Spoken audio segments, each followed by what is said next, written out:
All the names are signed. National Signing Day is in the books. So Ohio State Buckeyes live coming your way on a Thursday night at 7 o'clock Eastern time right here at MarkRogersTV, the voice of college football. If you're coming across our channel for the first time or have just dipped into what we have here, please like, comment, share the videos, and subscribe, or just check out the videos first to see if you like what we do, which is bring college football your way each and every day. We got Tony Gerdeman on the line from the Ozone, and also Steve Hellwagon from Bucknuts of 247 Sports. And again, we talk Ohio State football each and every week. One of the big reasons why it's important that you subscribe and turn on those notifications is that we've got to float this show based on everybody's schedule. So you get those notifications and you find out a day in advance when we're going to talk Ohio State football each and every week. Gentlemen, how are we doing tonight? Doing pretty well. Thank you. Doing good. Doing good. Good to see you too. Tony could not join us last week, so we put our 2020 schedule analysis on hold just for you, Tony. I appreciate it. And if we've got enough to talk about tonight, we may put it on hold for another week, as we've certainly got the entire offseason to talk about the Buckeyes opponents for 2020. One final signing today. We've already discussed him in previous weeks, so if you want in-depth analysis on one Cameron Martinez, check out our previous shows. But maybe one final thought, if you guys have anything to say on Cameron Martinez and his future as a Buckeye, Steve. No, I just think that was a case again where he wanted to become comfortable with Kerry Combs, and obviously what we heard from Ryan Day was very telling, is that they recognize that he has some tremendous benefit with the football in his hand. And so he will be also repping on the offensive side of the ball when he arrives in the fall. So he will probably be there in June for summer conditioning and all that with the other regular timed enrollees from this class, the other 11 guys who signed with Ohio State in this cycle, 25 guys total. And that was some new news that we were not aware of. That, he's going to come in with an eye on playing on defense, but he's also going to be given a shot to play a little bit on offense as well, because he was tremendous, obviously, in earning Michigan State Football Player of the Year award as primarily a running quarterback. So they're going to see if there's some ways they could feature him. I talked to one of the reporters I was there with. I said, it's kind of reminiscent of the Ted Ginn Jr. situation to me way back when they brought him in originally on defense. And for the first 3 or 4 games of his freshman year, he hardly saw any time at wide receiver. And then that 2014 kind of sputtered there early in the season, and they moved him over to his rightful place on offense, and the rest, as they say, was history, because they caught fire the second half of the 2004 season and then won the Big Ten the next 2 seasons with Ted Ginn Jr. over on offense. And I'm not going to purport to say that Cam Martinez is going to have the same type of impact as Ted Ginn Jr. did in the mid-2000s, but it is somewhat of a similar path that he's going to start out his OSU career primarily on offense, with an eye that he will also play some on defense or start out his career on defense and also play a little bit over on offense as well. Ted Ginn, who is remarkably still playing in the NFL and playing well.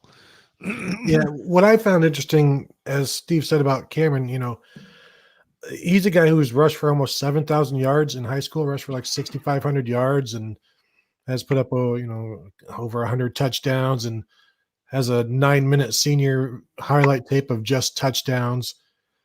And so when you've got that and you don't at least give him a look on offense, I think you're mistaken there. So, special teams as well, he'll get a look at. And I know he came out yesterday and said he'd like to start out on defense. But, I asked Ryan Day on Wednesday, they've got to replace KJ Hill in that H-back, in that slot. And they don't really have anybody that is proven. So they're going to put a bunch of guys there and see who comes out of there. And, maybe that's why Cameron Martinez gets a look there initially. He was asked if could Cameron Martinez end up at running back. And he said, maybe he ends up there as well. Kerry Combs, new defensive coordinator, said that on defense, he'd start out as an outside corner, because that's where all of the new guys start out. And then if they can't play there, they move him inside to the slot corner. He can't play there, then you move him back to safety. So he's going to be maybe one of the busier guys, and it's a rare athlete that can come in and play all, every single offense, defense, and special teams. Sometimes you have a guy who maybe floats from one position to the other on the same side of the ball, but we'll see how he does on both sides of the ball. And you look at his highlights, and he's got some crazy moves and things like that. I still wonder about his top end speed, but I'm sure they'll get that figured out. Mark Rogers TV, the voice of college football, bringing these guys on the line to talk Ohio State football each and every week. That's Tony Gerdeman of the Ozone and Steve Hellwagon from Bucknuts talking Ohio State football. And we thank Steve each and every week for posting these videos on Bucknuts on 247 Sports. So the class is signed and sealed and ready to go, and many of these players already on campus. It's, again, the number 1 class in the Big Ten, number 5 overall, according to the 247 Sports composite. It seems as though the number of guys that set up their high school career in order to reach campus in January grows and grows and grows for all the major programs each and every year, as people are trying to, as players, student athletes are preparing themselves to make an impact and get that head start in the fall, or in this case, probably the statement that would be more accurate is not fall behind by just arriving on campus in June or July.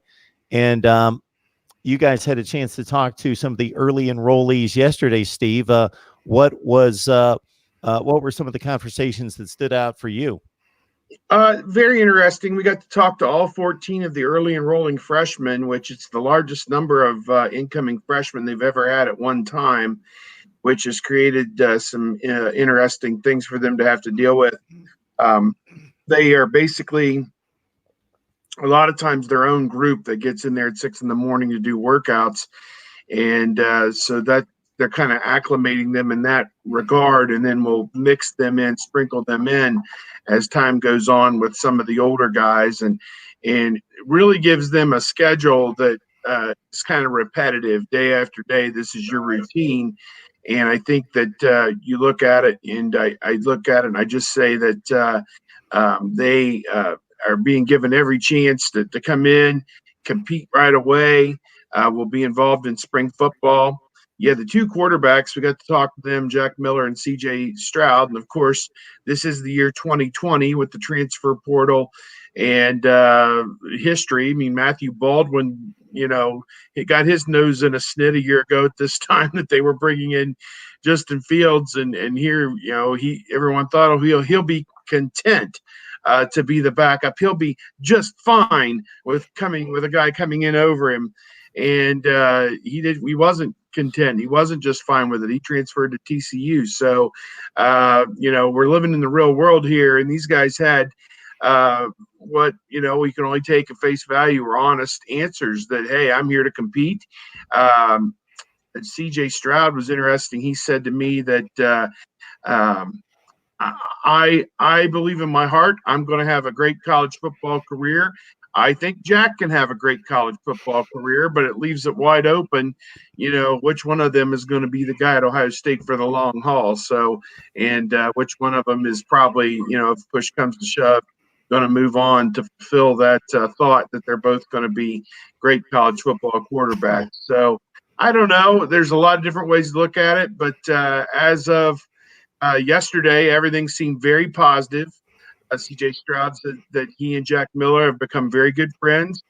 They watched the Super Bowl together. I'm sure that had to be interesting to watch some of the quarterback play in that game and to get their thoughts, I guess, as that game was progressing. But at any rate, so far so good. Everybody's on the same page, and there weren't any attitudes, that's for sure. We talked to Julian Fleming, the nation's number 2, 3, 4 prospect, number 1 wide receiver. And he said, my 5 stars don't seem to get me too much over here. I'm kind of on an island out here now at Ohio State, and you have to do your work every day, and that stuff doesn't really get you very far. So all the comments, to my way of thinking, were just about what you thought you would get from these guys their first time going through this ringer. The Julian Fleming thing, and I'm writing about this right now. The 4 freshman receivers who are relying on a group of veteran receivers who really haven't done much at Ohio State. When Chris Olave and Garrett Wilson are the 2 most productive players. Olave is going to be a junior and Garrett Wilson is going to be a sophomore. And yet the freshmen are still being brought along through these workouts by, a fourth-year guy, Jalen Harris, who has 2 or 3 career receptions, CJ Saunders, who didn't play last year, who's a 6th-year guy who may or may not be on the team in the fall, Cameron Babb, who has missed his first 2 seasons with ACL injuries. You've got all of these guys who have yet to really do anything on the field, but they're still leading in their own way. And I'll be interested because these are also all guys who are trying not to get bypassed in the spring. These 4 receivers coming in to take everybody's jobs, and they're being helped and not coddled, but just helped along the way through these workouts by the veterans who, their jobs are in jeopardy. Not Garrett Wilson, not Chris Olave. Obviously, those guys are going to continue to do well. Talking to Jack Miller, the quarterback, I asked him, because when you come in with another quarterback, these 2 quarterbacks are tied together forever. And so I said, when did the competition start for you? He said, as soon as we got to Columbus. They compete in everything, and you try to outlast your teammates. You try to look like the best person out there. And then I asked Cory Dennis, the new quarterbacks coach, about it, and he's like, well, right now, I don't think they're really competing against each other. They're just competing against themselves because this is the first time they're doing stuff like this, and you're trying to remain afloat. And that's one of the things G. Scott, one of the receivers, said. It's sink or swim. They throw you out in the water, and you have to decide if you want to swim. And the good news is that they're all swimming. They've got 14 guys there to rely on. So they're all going through it together. And that just brings them together even more. And it'll be interesting to see how they continue to bond. I mean, these receivers talk about, like they've almost been together already for a year because they've been through so much just in these last few weeks, just experiencing these things. And you're talking about the future of the Ohio State passing game in this class, in this winter. And, Ryan Day told me, said all of these receivers can be in the 2 deep. Any of these freshmen can be in the 2 deep because it's not a deep group of proven guys. So, we'll see how it shakes out this winter, but there's some guys already, like G. Scott in the receiver room is kind of one of the leaders, and Court Williams, a defensive back, linebacker. Ryan Day said he's going to be a captain eventually. And so there's already some guys emerging just in the workouts. Hey guys, from the conversations that you have with the coaches, not just this season, but you've been around the facility for such a long time in regards to this early session with the early enrollees, what does that look like in regards to what they put these guys through, what they're looking for? What do the drills look like? What is the format at this point? Well, I think that in general, they just have regular workouts, I guess. And a regular workout to me is arriving at 6 a.m. and, some days it'll be running and doing different kind of agility drills and these kind of things out on the fields. Then some days it's lifting weights. I would presume some days it could be a mix of both. I think that's primarily what they do. Today they had one of their mat drill days, which is everybody on the team arrives at an early hour and they put down these wrestling mats and go from station to station for an hour.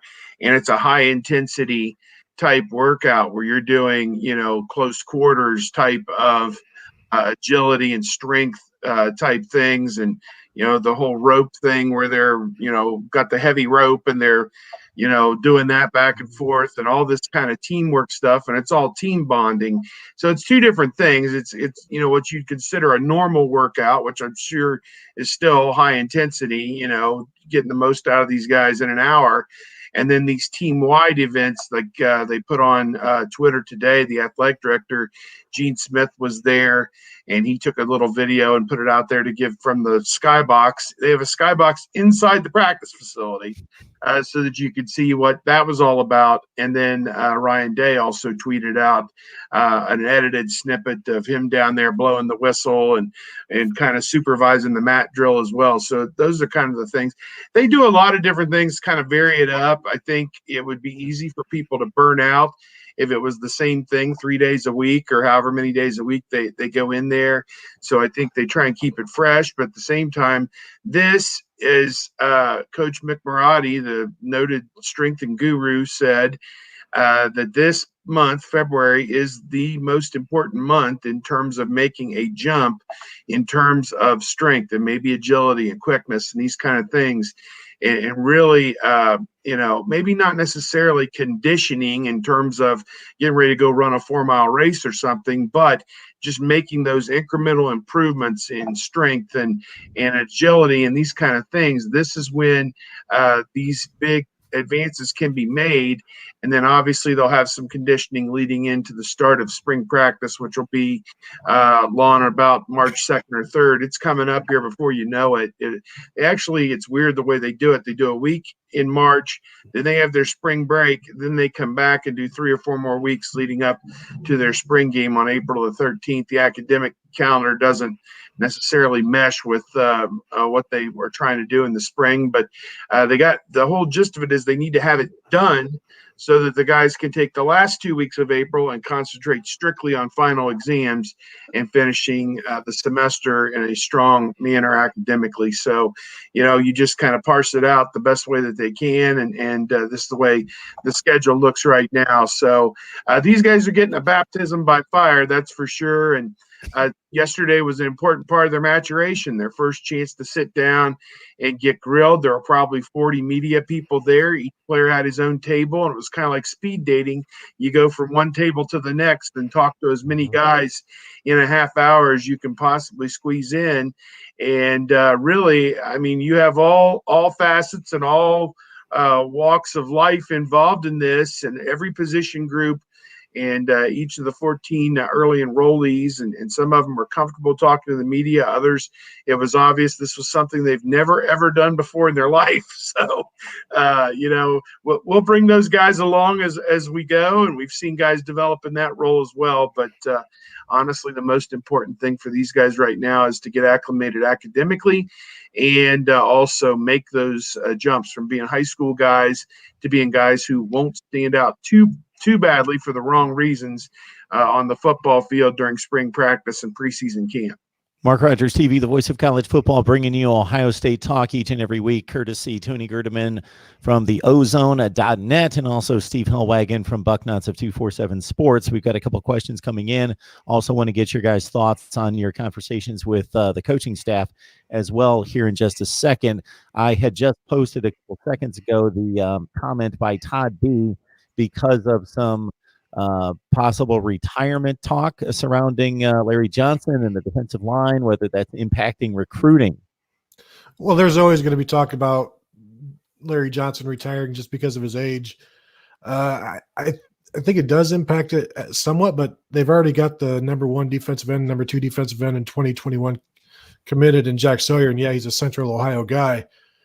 But, they're doing fine. They had, I think, 3 defensive linemen signed in this class who are kind of tweeners between defensive ends and defensive tackles. But it's going to be a source of negative recruiting by other schools until he's not here. But he continues to tell people he's not going anywhere. And so I guess you believe him. And, Greg Madison is going to come under that same thing. But he doesn't really have a position of his own other than the Bullets and the Sams. And really, that's such a pigeonhole that it doesn't really, count in that regard. But yeah, they're going to continue. Teams will continue to negatively recruit, and then Ohio State just answers it as best as they can. Larry Johnson has an assistant with them that the players all like as well, and so it's, it is what it is.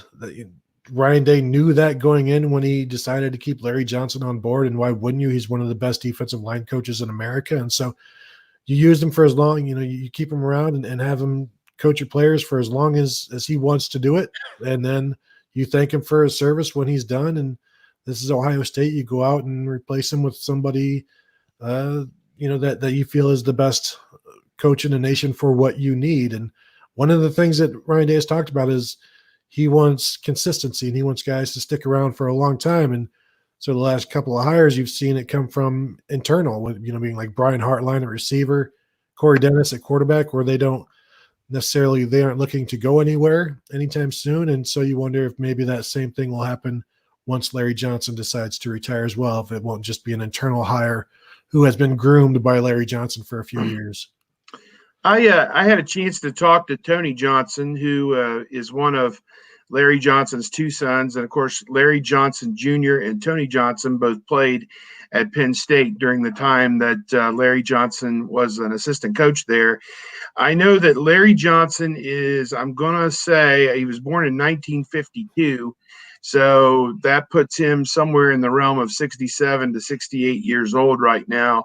And, you know, that's not a number that you really can escape from. I think that is a situation where, you know, if he called it a career tomorrow, nobody could argue or quibble or complain about that.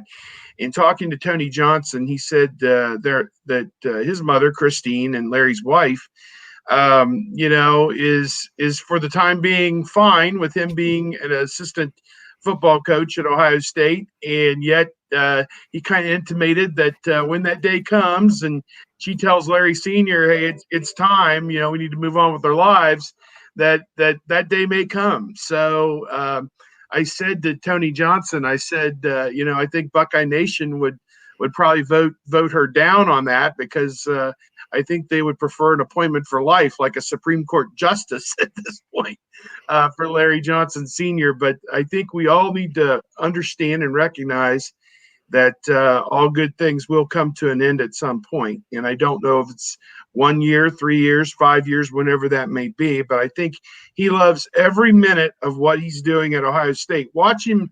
He comes out while the players are just getting ready to leave the locker room. He comes out about 5 minutes early, and he will go out there on the field and he'll be bumping around, listening to the music and everything like he's 21 years old, you know. So he still enjoys every minute of this, every aspect of it. I think he loves it.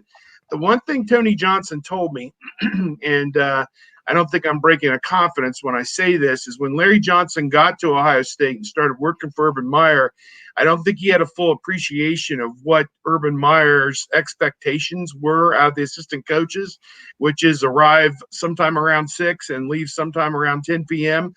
And Larry Johnson would get his work done and he'd get in the car and leave at 7 o'clock. And, you know, he said, no, I got it all done. I'm good. And, you know, the other guys kind of scratched their heads a little bit looking at that. But, you know, when your position group produces a Bosa Young, you know, and you helped recruit those guys there. Yeah, Larry, we'll see you in the morning. You know, it's kind of like, we'll take it from here. So, yeah, I think there was a little bit of culture shock with that. And I think Larry did the best that he could to maintain his sanity through some of that. But, you know, I don't know what the ramifications will be under Coach Day if it's going to be quite as demanding. But, again, I think he's very comfortable and happy at Ohio State. And I think that, you know, as long as he stays, you know, he's kind of on bonus time. As long as he stays at Ohio State, and Ohio State can reap the benefits and the rewards of everything he's done, that'll be great. And now he needs to turn his sights on Zach Harrison and Tyreek Smith and make them the next in that long line of Bosa, Draymond Jones, Young, that are just out of this world defensive linemen. Well, Steve, in terms of Ryan Day's demand for work, I'll tell you, you know, there were a couple times last season where I left the football facilities after Ryan Day. So, you know, and that was about 15. So I think he's a little bit easier on his coaches than Urban Meyer. I think he's got a perspective on it. And the other thing is if you're there and you're doing your work, which is recruiting, game planning, practice planning, conducting practice, supervising your guys, you know, each of these assistants has 8 things on their job description that they've got to take care of. And it's not an easy job. I mean, trying to herd a group of 18 to 22-year-old guys and make sure that they're staying out of trouble, doing their work academically, getting their workouts in, proper nutrition, mental health counseling, you know, because things come up, academic counseling because things come up, and everything else. It's not an easy job, certainly, but his guys are attached to him like nothing you've ever seen, really, in that regard as a position coach in my time at Ohio State. They know he can get them to the promised land, and it's more than just the ones we cited, Bosa and Young. It's, you know, Tyquan Lewis, Jalen Holmes, 2 or 3 other guys banging around the league as well. and probably a couple more going in if Devon Hamilton had a great Senior Bowl, and sounds like he'll be moving up the ranks at defensive tackle a little bit. Obviously, Chase Young's going to go second, we presume second overall in the draft, and he just continues to add to that legacy of what Larry Johnson can do for you. I think is what you look at it. But as I said, it's year 2020, and he's worked well beyond the age I would prefer to work at. So no one could begrudge him if he decides to call it a career. Come on, Steve. You're not bumping back and forth to the music at age 5 blank. Well, here's the thing. I talk a mean game. I'm 50. I'm going to be 52 next week is my birthday. And the issue is I'll probably be doing this when I'm 70. So, that's just the fact of the matter. But one way or the other, whatever the next step after the internet is, injecting the information directly into people's brains, I guess, is the next. Every Buckeye fan will have a chip, and the information will flow seamlessly right into their consciousness. So I think we need to get primed for a big party, big celebration next week. Is what we. It's just 52. It's not a big one. My wife had it's funny. 2 years ago, she had a surprise party for me, and the party was on like February the 3rd, like 10 days before my birthday. And I walked in the place, and everybody said, "Surprised." She go, "Are you surprised?" I go, "Yeah, it's not my birthday. It's like a week and a half before my birthday." So that was kind of a funny thing. But no, I don't know. This keeps me young, being around these young guys, and as Tony knows, every year we have 4 or 5 new people show up to cover the team and everything, and we show them the ropes the best we can, and it's been a lot of fun. Really, this will be year 26 for me on Ohio State football full time, and I'm on year 32 during Ohio State men's basketball. So that and year 32 has had its issues. Let's just say that. So yeah. Anyway, we'll just take it from there. Well, you guys have definitely made 36 weeks enjoyable for me and very easy for me to just throw out the questions and let you guys pontificate on Ohio State football. And in addition to the 36 weeks, obviously we've had dozens and dozens, if not more than that, segments with these two gentlemen. Tony Gerdeman in the middle from the ozone.net, Steve Hellwagon from Bucknuts 247 Sports. I cannot encourage you any more than I possibly can to just get over there and soak up the insight and the information much more than you can for this 1 hour that these gentlemen are kind enough to give us each and every week. Yes, Steve. I see a question here. I just want to throw in. Todd B asked if there's a guy that has been with Larry for a few years that could be getting groomed. I know Gerd referenced him a little bit ago. Kenny Anuike, is that how you pronounce it? I think he's been his. Yeah, he has been his right-hand man, and he obviously looks like he played college football. I don't have his bio in front of me, but he's been there probably 4 or 5 years as the main defensive line, not a full-time assistant coach, but it looks like they're kind of grooming him. And, whether he can carry on that legacy or not, or they go outside the program and go get somebody that Ryan Day is comfortable with from his past, hard to say. But Kenny is a guy who is kind of like a mini Larry Johnson. I mean, he's a heart and soul type guy with that defensive line group, and you can tell with the way he's built kinship with all those guys, just the same as Larry Johnson. They trust him and what he can give them. Yeah, and he played college football at Duke. Had a cup of coffee in the NFL, but he's from the Columbus area as well. That's a great fit. Which would make him another possibility there. You got a guy who is from the area, has family, and has roots, and that's a lot of what Ryan Day is looking for. I'd say he'd be next in line if and when that day ever comes. And again, 5 years from now, we'll address that.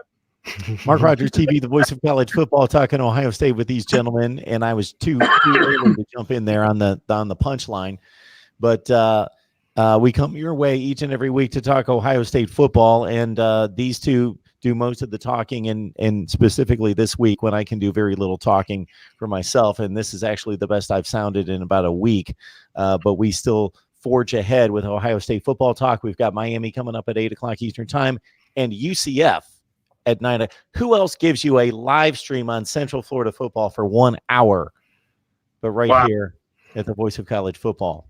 And Good we for did Notre them. Dame and USC this week and Virginia Tech this week. There you A lot go. of people yeah, Steve.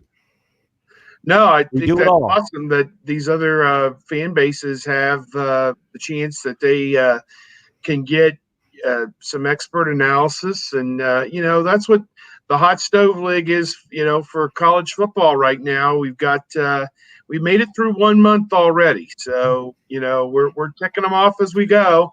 And the season, the off season, as I said, as I'm now in my 50s, the off season gets shorter and shorter every year. Believe it or not, at least for me, it does. So it'll be August before we know it. Just keep your head down. But So this isn't even. Trudging. It's not even an off season.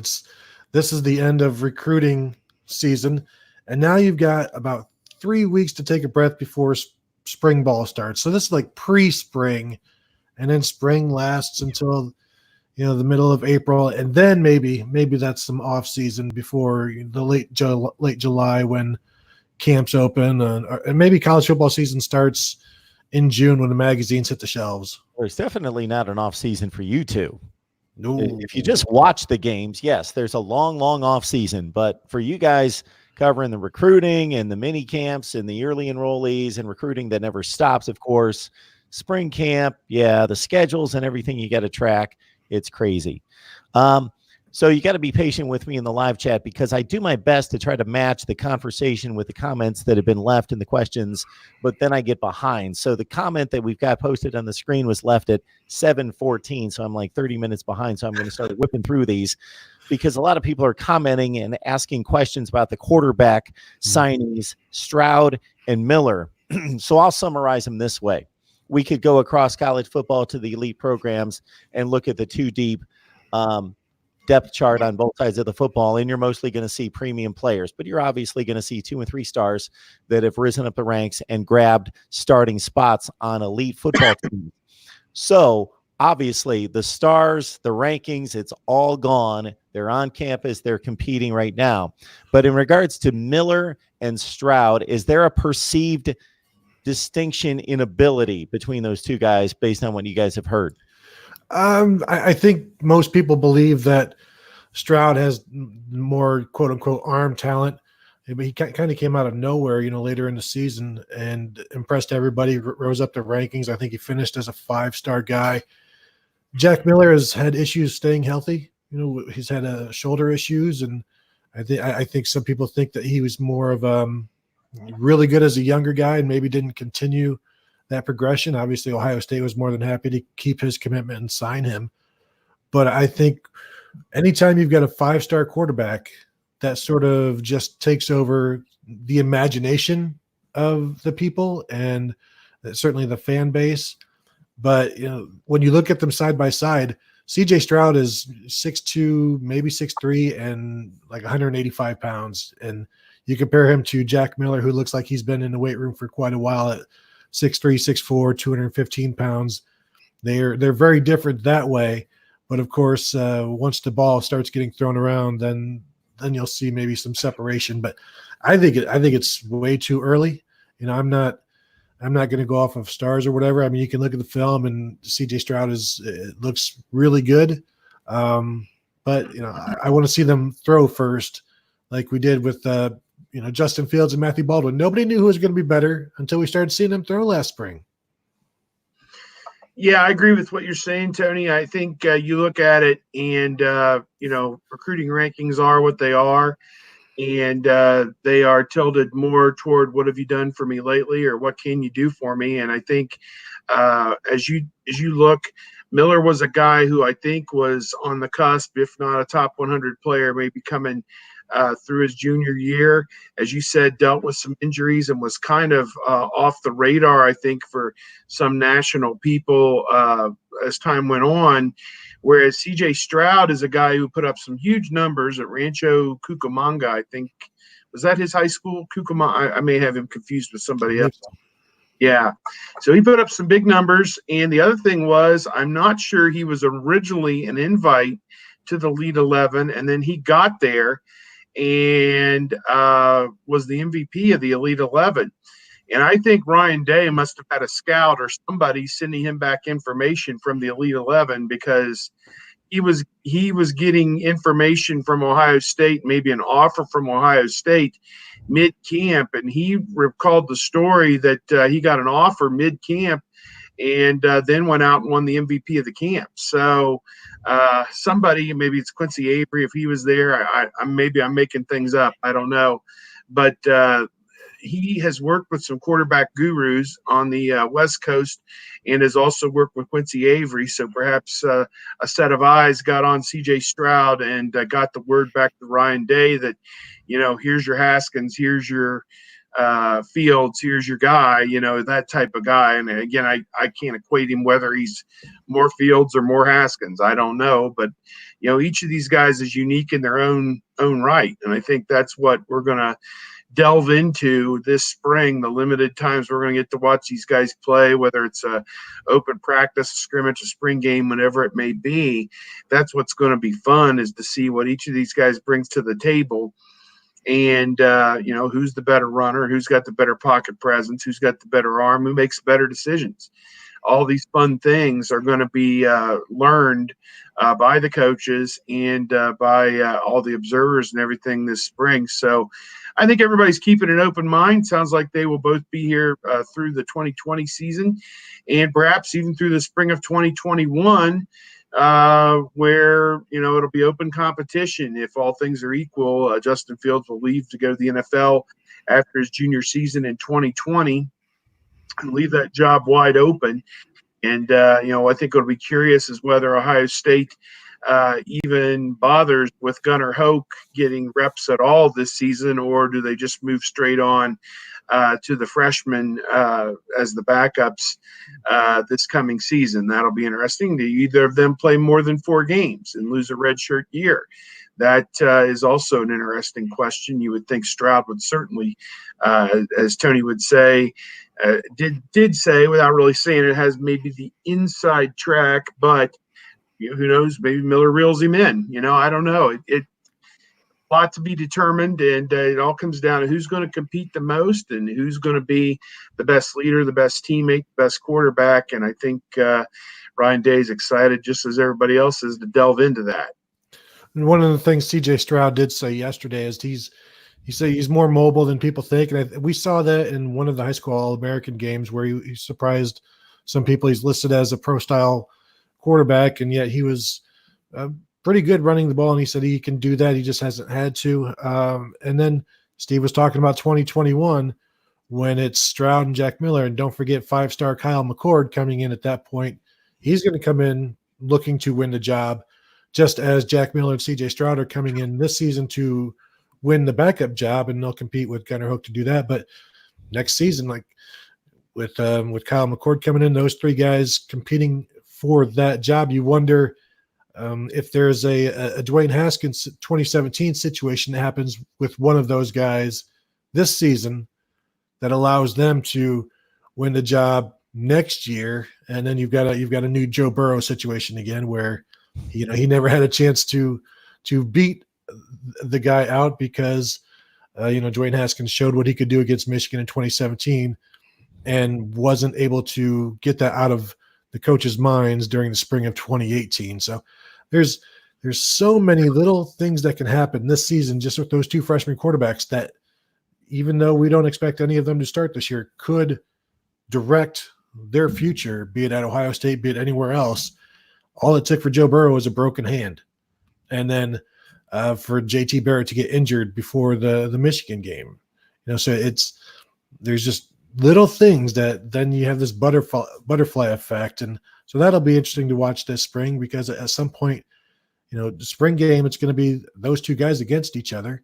And we'll see how many fans are in the stadium for that. And that'll be fun to watch. And they're throwing to a bunch of new receivers. So it's, it'll be interesting. It'll be, I think it'll be enlightening because, as Steve said, can either of these 2 guys take over Gunnar Hoke? And they obviously have more potential, but they don't have the knowledge of the offense that Hoke does. We were able to tap you guys on your conversations with the players yesterday. Anything stand out in regards to what Ryan Day and Kerry Coombs and some of their coaches had to say? We'll start with you, Tony. Just Combs, this is his return, and He was here from 2012 to 2017 and was gone for 2018 and 2019 as the defensive backs coach at Tennessee. And when he talked about this, he brought so much more knowledge of coaching back to Ohio State. And it reminds me of Ryan Day coming from the NFL, where he was in college, then he went to the NFL and just learned so much more about coaching and so much more about football. You look at Jeff Hafley last year, came to Ohio State with all of this NFL knowledge, and Kerry Combs has done the same thing. And then I've thought about this in the past. You remember when Charlie Weiss came to Notre Dame from New England and said, I've come from the NFL. Notre Dame will have a decided schematic advantage.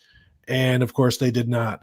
But it's sort of like that, but it worked last year. It's worked with Ryan Day, and Kerry Combs has talked about, how much more he has to offer. And this was a guy who has already given plenty to Ohio State. So we'll see what more he has to give. And you're replacing 3 starters in the secondary. So whatever he has, Ohio State needs it right away. Yeah, I think I was very energized, obviously, like everybody else was, to see Kerry Combs there. And what he said was, in their time with the Tennessee Titans, he labeled Mike Vrabel one of the great defensive minds of our day, which I thought was interesting. And then also Dean Pease, former Kent State head coach. He's bounced around to a lot of different NFL teams. I think he just retired going out, in the Final Four with the Tennessee Titans. I think he's in his 60s as well, Dean Pease, and he has been well known as a defensive guru. And I think that Kerry Combs went down there and was a sponge and absorbed a lot of that information from those guys and a lot of different things. As he said, they played every coverage known to man. They played every kind of defensive look known to man. And, they were outstanding, obviously, in getting to the AFC Championship, beating New England. That was the pupil beating the teacher, with Mike Vrabel beating his longtime head coach, Bill Belichick. And so, props to Tennessee for what they accomplished. And I think Kerry Combs, just 2 years there, but still much better for that experience. And the way it sounds, our Dave Biddle, who I work with at Bucknuts, asked the question, who's going to make the calls on defense? And Coach Day said it'll once again be a collaborative effort, but Kerry Combs is the coordinator. We'll have the final say, so that's kind of interesting. Greg Madison and Jeff Hafley had those roles this past year. Madison returning, Hafley going on to Boston College, creating the opening that Kerry Combs is filling. Kerry Combs said it was interesting to come back and see the faces of the players. There's guys like Amir Reep. I can remember he recruited Amir Reep, years ago, and may have been there for his first year. I don't know. I don't have everybody's years and everything in front of me, but the seniors would have certainly worked with him back in 2016 before he left. So, or 2017, I guess. I don't know, whatever. Again, the years are all running together, but I think that he said that it was great to see those kids and thinks that there is tremendous talent there. And along the lines with what Tony said, they'll see who can play outside, who can play inside, who can play safety. And their plan right now is to stay with the one high safety look. Jordan Fuller was the safety this past year. Probably Proctor has got the odds on to replace him. And go with 3 corners, and then go from there in terms of if they've got to switch out a different look for a different offense or down distance or whatever it may be. But I think you got to be excited to think that there's going to be continuity. And Kerry Combs said he's taking the time to learn Ohio State's terminology, which you would think a coordinator would come in and say, okay, this is how we're going to do this. But he's the one. He's not going to make the 40 defensive players and 4 or 5 other coaches change to his way of thinking. They're going to ingratiate or mesh everything together and get it all so that they're all speaking the same language. I thought that was good. He also said he didn't demand or require the coordinator tag, and he just wanted to come back to Ohio State. but I'm sure the what, $500,000 bump in salary didn't hurt. Mickey, I'll do you throw not, in. yeah, Steve, go ahead. I'll throw in just kind of segue to Cory Dennis, the new quarterbacks coach. I looked up a little bit about his bio. He played at Georgia Tech and was done there in 2014 and graduated with a degree in business administration. Came to Ohio State, obviously working for his future father-in-law at that time, Urban Meyer, and of course was engaged to his daughter, Nikki. They've obviously since married and had 2 children. And, he was headed to Colorado State to go work for Steve Adazio on that staff out there, but was never introduced because I think the situation with Mike Yursich kind of came into focus in mid-December that he was probably going to leave to go to Texas. And so they kind of delayed that Cory Dennis departure and waited until January until all the I's are dotted, the T's were crossed, and made him the new quarterbacks coach. And you know that Shelley Meyer and the whole Meyer family's got to be very happy about this because her daughter and grandkids aren't moving to where is Colorado State? Fort Collins, Colorado, which is 2 flights and a drive to get there from Columbus, unless you have your own plane. So, at any rate, he was grilled. Doug LeMaurice from the Cleveland Plain Dealer, Cleveland.com, put him on the grill and grilled him. And here's Cory Dennis, 27 years old, and he's getting the opportunity of a lifetime, although he's been the right-hand man for Ryan Day the last 3 years and was the quarterback's coach for the preseason last year when Day served as the acting head coach during Urban Meyer's suspension. And so he asked him, he said, do you think you'd have this opportunity if you weren't Urban Meyer's son-in-law? And Cory Dennis, to his credit, I mean, I think a lot of people put in that spot would have kind of blanched at that question, but he kind of handled it with very good grace and said, I think I would have been up for an opportunity somewhere, doing something on my own merits. And just the fact that I've been here and really what gives him his bona fides is you've got guys like JT Barrett, Joe Burrow, Dwayne Haskins, Justin Fields, et cetera, all the guys he worked with that have gone to bat for him and said, yeah, this is our guy. This is the guy who needs this job. This is the guy who should have this job.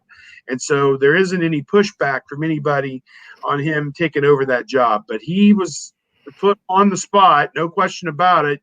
Were you, with that in a manner of speaking, are you here because of nepotism? And he doesn't seem to think that he is. I mean, certainly got his foot in the door because of that, but getting your foot in the door and earning the job are 2 different things. And I think Ryan Day is certainly of the mind that he earned that job. Well, show me a coach who didn't get a job, because of a good words from a mentor or something like that. Yeah. Show me one guy who hasn't had that happen, and I'll show you a guy with no friends, and had to do it on his own because nobody would vouch for him. And that's every coach, even going to Colorado State with Steve Adazio. Steve Adazio is Urban Meyer's guy. And as Cory Dennis said, Ryan Day wouldn't hire me if he didn't. He's not going to do it as a favor to Urban Meyer. If he didn't think that Cory Dennis could do the job, he wouldn't hire him. I mean, it is the most important position in sports. Let's not forget that. So, Jim Tressel we could go back to the Jim Tressel, Nick Siciliano years and maybe make some statements there, but we don't need to revisit that. But yeah, it's as much as Ryan Day values the position, that's his baby. And Ohio State is bringing in some talented quarterbacks. You need a talented coach. But again, it also goes back to stability and continuity. And Ryan Day has that with Cory Dennis. We talk Ohio State football here each and every week with Steve Hellwagon from Bucknuts from 247 Sports. Also, Tony Gerdeman from the Ozone.net. Almost went the wrong direction on that one. The Ozone.net can never do that. And please check out their work. As you can hear, just a sample right here each and every week. You got to turn on the notifications. You got to subscribe and turn on the notifications because we are not here each and every week at the same time. We've got to wrangle together a few schedules and get together and figure out when we can do our Ohio State Buckeyes live. But we've been able to stay steady and bring it your way each and every week for 36 consecutive weeks. Before we let you guys go, and there's a lot of comments and questions. So bring them back next week. But I'm going to hit this one by Always Irish, who's probably leaning us in a certain direction when he asked this question. And then I'd like to get your thoughts on Mark Antonio stepping down. I'd like to know who these guys consider the toughest recruiting competition for Ohio State to be in the Midwest. Seems like for the most part, they get who they want. Nice Charlie reference, meaning Charlie Weiss. Michigan, Penn State, Notre Dame, top 10 to 15 seem to be pretty much in order there, but I'll let you guys comment. For me, I think Ohio State's biggest competition in the Midwest in terms of recruiting is Clemson. No, they're not in the Midwest, but they've come into Ohio in that area and they've gotten some guys. I think one of the reasons Michigan has fallen off is because the Ohio State and Michigan don't really recruit the same. They recruit some of the same guys, but they aren't necessarily battling for a lot of guys in the classes. And that tells you that Ohio State is maybe off doing a different caliber of recruiting than Michigan is. What I would like to see, and obviously Notre Dame is always there, but it's it only a few players because for whatever reason. But Ohio produces so many players, and I think the Big Ten does a disservice to themselves by not going and getting more of those players. I mean, you look at what Kentucky does by signing a bunch of Ohio players, and it's working for them. And I think it would work for Purdue and Michigan State and Wisconsin if they would get in there more, even in Michigan. I mean, they've not been doing much in Ohio of late. So there's plenty to go around in Ohio. Some of those guys are developmental players, but you give them a couple of years and you'll be surprised by what you get. But yeah, if Ohio State could keep Clemson out of Ohio and out of the Midwest, I think they'd be pretty happy with that. Yeah, I'm of a mind, that there are some shifting sands, in terms of recruiting and reach as these head coaching jobs at different places kind of change hands. And so he makes a good point about Kentucky. They've done a great job mining players from Ohio that Ohio State didn't offer, and have become kind of the number 2 team in Ohio, really. Well, Cincinnati has been pretty good too, I suppose, in that regard. And that's where Michigan State was making a living there for a while, but their whole program and everything has tailed off basically from the moment they took the field against Alabama, whatever year that was. From that point on, it has not been, smooth sledding sailing for Michigan State with football. So, what direction they end up going, if it's Luke Fickell or somebody else, sounds like it won't be Narduzzi or Matt Campbell. I'm interested to see what direction that goes. But, is that a better job than Cincinnati? Right. I don't know. It's certainly going to pay more money. D'Antonio was making $4 million, and I think Fickell's probably in the $2 million range right now at Cincinnati. You'd certainly get a pay increase to go there, but I don't know. Just do you go somewhere? I mean, can you promise that they're not going to be on probation? Can you promise that they're going to be able to recruit? Can you promise that Michigan isn't going to get their act together and reclaim their spot as the number 1 program in the Midwest? I mean, it seems unlikely, but I don't know. Just a lot of questions I would have there. Yeah, I'm with you. I don't feel like this would be a good time for Luke Fickell to take that job unless he's getting, say 5 years and add a year for every year that they might end up on probation, because there's going to be some stuff that continues to shake out from this, and it'll be up to Michigan State's response and the NCAA's actions. Yeah, and what's interesting is I argued with a guy, this would have been 17 years ago when D'Antonio left Ohio State, the comfort of working for Jim Tressel. They could have been there together forever. And guy said, oh, he's making a mistake going to Cincinnati. I said, no, he's not. No, he isn't.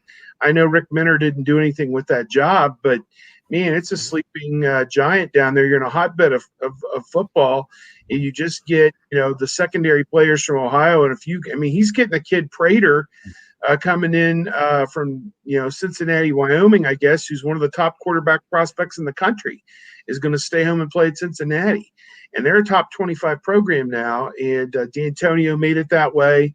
And then obviously Butch Jones and Kelly came through there and so forth. But,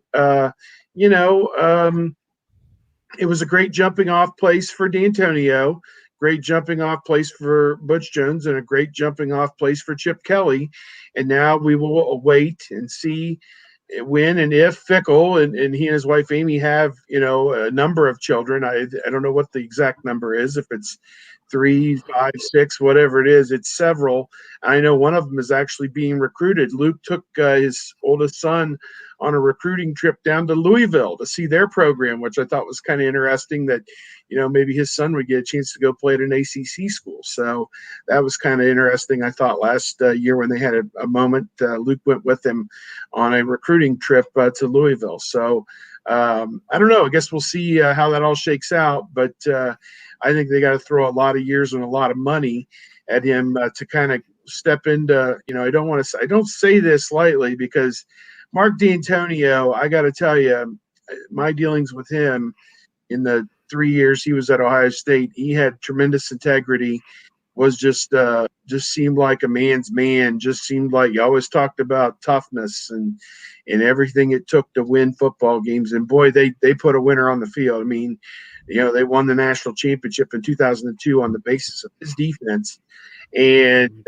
little else and Reese Claret. So I don't know. I look at it. I say, did something change with him over time? Because that Michigan State thing, a lot of things have been alleged, and what he knew and what he allowed, and what he may have shrugged under the rug, I don't know. But I hate to see his name being dragged through the mud the way it has been. I'll just say that. And I hope everything that people are saying bad about him is not going to come out to fruition. But certainly that is going to be a situation to watch. Yeah, I think it was maybe the 2016 or the 2017 recruiting class where they went and got some guys who were high 4-star guys, but they weren't the character guys that they had been taking. Right. I've said this before, but I think D'Antonio flew a little too close to the sun with their recruiting, and they went and grabbed some guys who were talented but weren't the best people. And it seems like that class, the 4, 5, 6, 7 guys has kind of brought down the entire D'Antonio program to this point where he's now had to resign because of everything that's happened. And, he's talked about, didn't like recruiting or was tired of it and ready to move on. And if you're not ready, if you're not into recruiting, then you have to move on, because, especially at a place where, Michigan State, Urban Meyer would talk about their ability to develop and their ability to spot talent. And when they would offer kids, Ohio State would take notice and be like, well, we need to look at these guys. And they really respected what Michigan State was able to do. And I think you just lose your energy. And I think that's what he did, and didn't want to fire guys, didn't want to be re-energized. And so now you're done. Yeah. And his offense obviously hit record lows at the end of the 2018 season, and he didn't take the appropriate steps. And I'm not saying, again, to go out and get a guru who's going to throw the ball over the field and, change the way that you play offense, but they had to do something, and they didn't. And the result was the exact same 7-6 2 years in a row. And again, losing games because you can't score more than 13 points. I think, I think that's a very valid lesson, that can be taught at coaching clinics is, it's great that you had trust and love your assistant coaches, but when it's time to clean house, it's time to clean house. And he would not do that. And they kind of made their bed and laid in it this past year. We were on live talking USC football when the news broke, and so I busted right into my Mark D'Antonio spiel, took a few phone calls. So if you want my perspective on D'Antonio, Michigan State, and where they might be headed next for a head coach, just check that out. Tony Gerdeman from theozone.net, Steve Hellwagon from Bucknuts 247 Sports. This is Ohio State Buckeyes Live. We hope that you'll join us again next week. We don't know what time or day that's going to be, so what you need to do is you subscribe to the channel, you check out the notifications, and I let you know as soon as we possibly can. All right, guys, we appreciate you stopping by. These guys make it possible, so thank them as well, because they do the real work. So thank you so much for making this happen once again, guys. All right. See you sometime next week, Mark. Yep. Take care.